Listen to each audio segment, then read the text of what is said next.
maayong buntag sa tanan, kini mauna po ni nag-abot na po siya sa iyang pamahaw. Asa man ka? Ha? Nagpaabot na po ka sa imong pamahaw. Na basta mo hiwid-hiwid na siya. Hiwid-hiwid na kay mangayo og pamahaw. Nihiwid-hiwid na ang iring ni.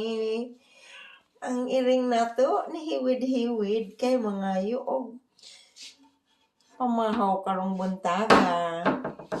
Siya na nag-guide na asa dapat ang iyang pagkaon. Nara kani. Gilimpyuhan na imong plato. Nana kay tubig. Okay, enjoy your breakfast. Basta tagaan dyan ni pamahaw, mo abtik na ni siya. Imo ning hilam-hilamon ni iyang sampot. Mapataas dayon ni iyang sampot.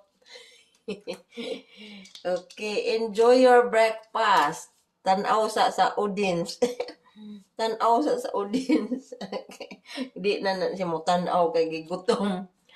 Okay, have a good morning everyone. Today is Tuesday morning here. So, he is hungry. Hungry boy. Concentrating on his breakfast.